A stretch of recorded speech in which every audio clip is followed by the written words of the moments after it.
জামাতে ইসলামী এবং চরমনাই এ দুটো রাজনৈতিক দল ভিন্ন ভিন্ন হলেও অধিকাংশ ক্ষেত্রেই এরা মুদ্রার এপিঠ এবং ওপিঠ।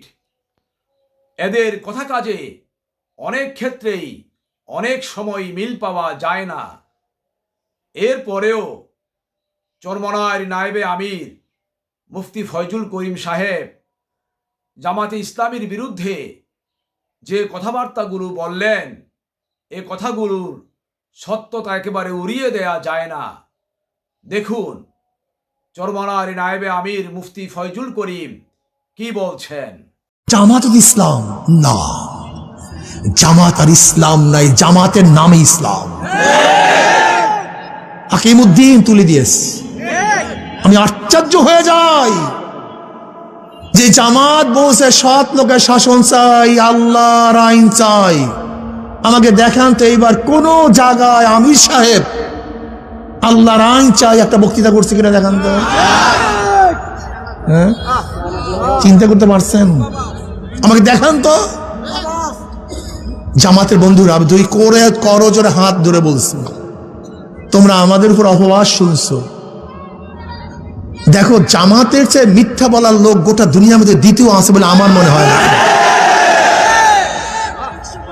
জামাতের আমির সাহেবের উপরে একজন মহিলা ঝেপে পড়ছে, তিনি তাকেও জড়িয়ে নিয়েছেন। শোনেন জামাতের ভাবারা, শোনেন, এই অবজ্ঞা কারোর সাথে করা হয় না। আপনার উচিত ছিল ভুল স্বীকার করা, কিন্তু আপনি ভুল স্বীকার না করে তাকে যোদ্ধার মা, জাতির মা এই ব্যাখ্যা দিয়ে এবং কোরআন ও হাদিসের খেলাফ করেছেন, উল্টা করেছেন। এই ব্যাখ্যা ঠিক হয় নাই। আপনার উচিত ছিল আবেগে হয়ে গেছে, কিন্তু ব্যাখ্যা দেওয়ার কোনো সুযোগ নেই, এটা ভুল। আমি স্পষ্ট বলবো, কালোকে কালো বলতে হবে, সাদাকে সাদা বলতে হবে, দিনকে দিন বলতে হবে, রাত্রকে রাত বলতে হবে। আচ্ছা বলো তো, যখন আমরা জোটে ছিলাম, নির্বাচনের জোটে ছিলাম, এখনো সিট ভাগ হয়। যখনই নমিনেশন পেপার সাবমিট করছে, প্রত্যেক জায়গায় প্রত্যেক প্রার্থী বলছে আমরা পাইছি, এখানে প্রত্যেক জায়গায়, অথচ ভাগই হয়নি, তাহলে আমরা পাইছি। এরকম ঢাকা কাঁচা মিথ্যা বলার লোক গোটা দুনিয়াতে আছে বলে আমার জানা নেই। এই দেখবে এখন কি বলছে, 400 কোটি টাকা চরমনাই হুজুররা বিএনপি থেকে পাইয়া তারপরে এই করছে। তার মানে আমরা যখন 400 কোটি টাকা লেনদেন করছি, তাদের একজন লোক ছিল, কি কথা কয় না, বা চেকটা সে দেখছে। আপনি তাদেরকে বলেন, ভাই যে লেনদেন করছে ছবিটা দেখান, যেহেতু আপনি ছিলেন, অথবা যে চেকে লেনদেন রয়েছে চেকের নাম্বারটা দেন। আল্লাহ আমাদের মাফ করে দেন। শোনেন, আমি স্পষ্ট বলছি, ভালো মতো লিখে রাখেন।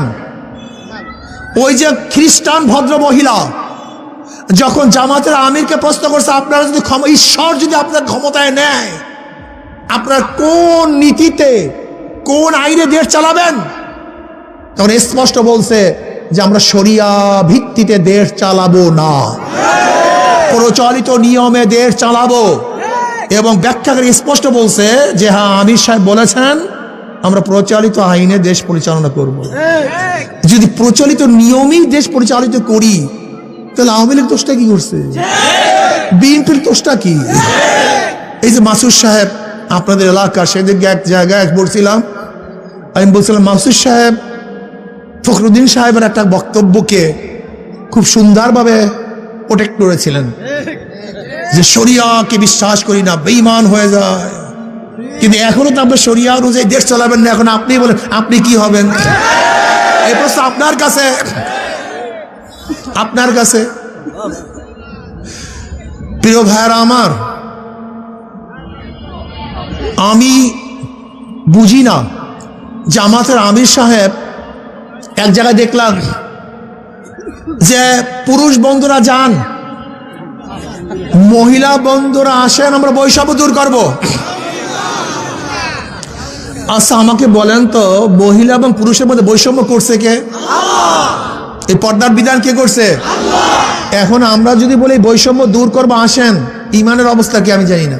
এই মুফতিয়ানি কেরাম আছেন, আপনার ফতুয়া দেবেন আমি জানি না, কিন্তু আমি জানি না বাবা, ক্ষমতার কপালে পিসা মারি ঝাঁটা মারি না।